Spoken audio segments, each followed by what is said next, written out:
meraih sukses dunia akhirat dengan amalan soleh.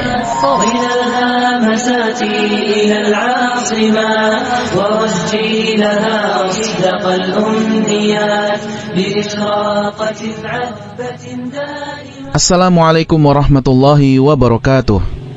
Alhamdulillah, wassalatu wassalamu ala rasulillah wa ala alihi wa sahbihi wa man walah, amma ba'd. Pendengar yang budiman, alangkah banyak nikmat yang Allah subhanahu wa ta'ala berikan kepada kita. Dan di antara sekian banyak nikmat Allah subhanahu wa ta'ala kepada hamba-hambanya, yaitu nikmat lisan atau lidah, yang dengannya setiap kita dapat mengungkapkan keinginan jiwa. Hal ini sebagaimana firman Allah subhanahu wa ta'ala dalam surah Al-Balad ayat yang ke-8 sampai ayat yang ke-9. A'udzu billahi as-sami'il 'alimi minasyaitonir rajim. Alam naj'al lahu 'ainain wa lisanan wa syafatain. Bukankah kami telah menjadikan untuknya dua mata, lisan dan dua bibir?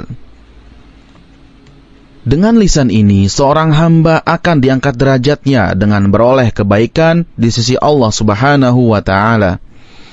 Sebaliknya, dengan lisan pula, seseorang dapat tersungkur ke jurang jahannam.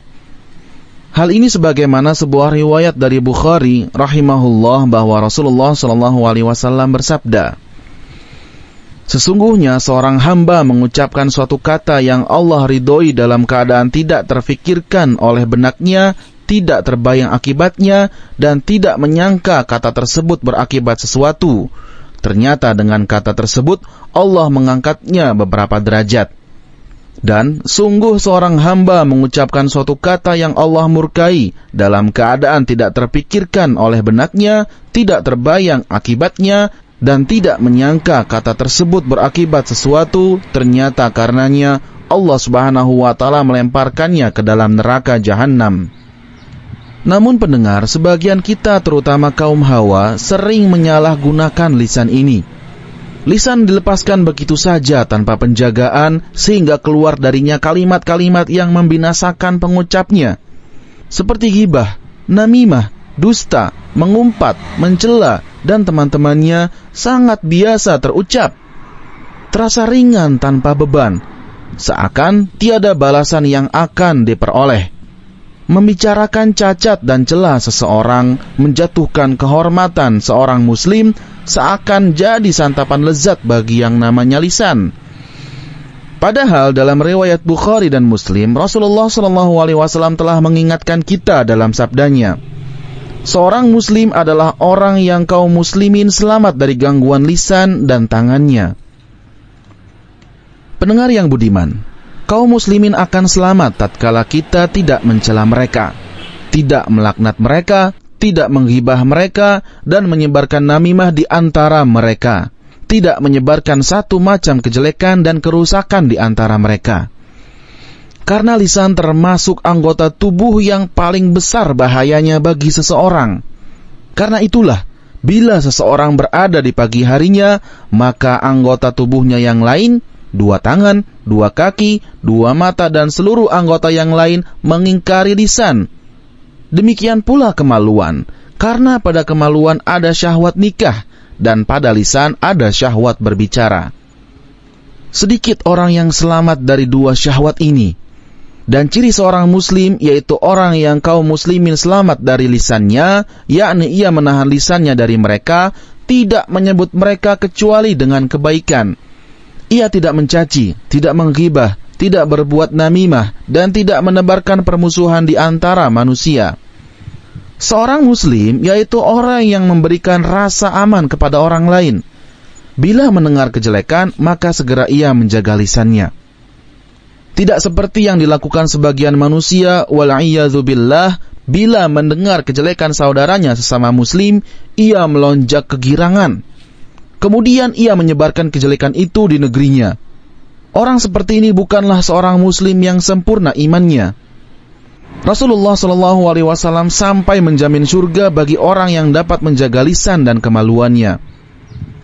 Dalam riwayat Bukhari, Rasulullah SAW bersabda, Siapa yang menjamin untukku apa yang ada di antara dua tulang rahangnya, yaitu lisan, dan apa yang ada di antara dua kakinya, yaitu kemaluan, maka aku akan menjamin surga baginya. Bila kita tidak dapat berkata yang baik, maka hendaknya kita diam. Niscaya itu akan lebih selamat. Karenanya dalam riwayat Bukhari dan Muslim, Rasul SAW bersabda, siapa yang beriman kepada Allah dan hari akhir, hendaklah ia berkata yang baik atau ia diam. Kemudian Rasulullah SAW juga telah mengingatkan akan bahayanya lisan jika kita tidak bisa menjaganya. Berkaitan dengan hal ini, Al-Imam Al-Hakim rahimahullah meriwayatkan dalam Al-Mustadraknya dari Ubadah bin As-Samit radhiyallahu an, bahwasannya Nabi SAW mengisyaratkan ke bibirnya dan berkata, diamlah kecuali dari perkataan yang baik. Mu'adz bin Jabal radhiyallahu an bertanya kepada Rasulullah SAW, apakah kita akan disiksa disebabkan apa yang diucapkan oleh lisan-lisan kita? Rasulullah SAW memukul paha Mu'adz kemudian bersabda, wahai Mu'adz, ibumu kehilangan kamu. Atau beliau mengucapkan kepada Mu'adz apa yang Allah kehendaki dari ucapan, bukankah manusia ditelungkupkan di atas hidung mereka ke dalam jahanam, tidak lain disebabkan karena apa yang diucapkan oleh lisan-lisan mereka. Pendengar yang budiman, sudah sepantasnya jika kita ingin mengucapkan satu kata atau satu kalimat, kita senantiasa merenungkan dan memikirkan kata atau kalimat tersebut dalam jiwa sebelum mengucapkannya. Bila memang tampak kemaslahatan dan kebaikannya, maka berbicara tentu lebih baik.